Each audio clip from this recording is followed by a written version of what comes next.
You lay down on your roller with your arms facing up to the ceiling as you lift your fingertips further up to the sky and then drop your shoulders down. It feels like as if you embrace the roller with your shoulder blades. Inhale to lift and exhale to drop.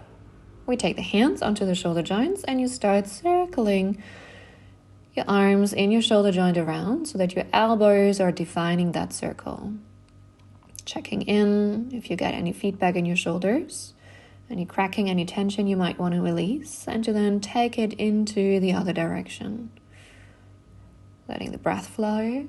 Before you take your arms up to the ceiling, your palms face away before you drop them next to your head. With your exhale, you lift them up and over next to your hip, reaching far to the front of your mat. You inhale, open the ribs, reach the arms back.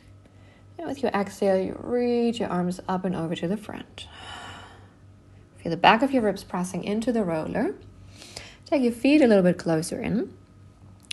To then continue with that same movement with your arms, but now come into a curl up. So you release your hip from the roller, coming into a bridge, and then slowly make your way back down before you arrive in your neutral spine. So you tuck your tailbone in, feel that imprint of your lower back before you peel it off. And then just slowly make your way vertebrae per vertebrae back down.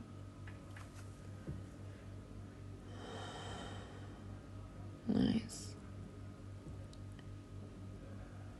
Good. You take your feet a little bit further away from you to then come into a chest lift. So you lift your shoulders off from the roller and then drop it back down, reaching the arms back up to the ceiling. Next time, make an imprint of your lower back. Come back to neutral and then lower it back down. Let's do that again. So similar to our bridging, you make that imprint.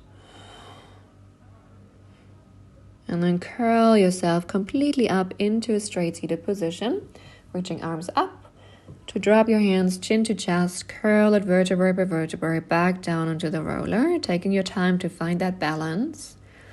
And focus especially on your exhalation and on your pelvic floor contraction as you roll up. You might want to think of that image that you hold your wee to find that contraction in between your sit bones.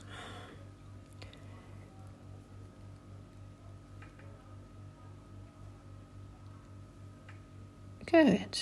From here, you want to lower the arms over the side, step off or come off from the roller, put it to a side, and you want to grab your yoga block and put it in between your thighs with your feet right in front of you, flat on the mat. Your arms straight to the front, palms face each other as you curl back into your C curve. And with your inhale, you find your sit bones and lengthen your spine back up. You curl it back, seeing all the wrinkles on your shirt.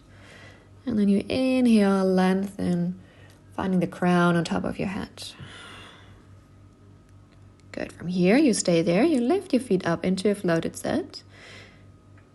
And tip down to the front and lift it back up. Find the articulation onto the block to then place your feet back down and lengthen back up.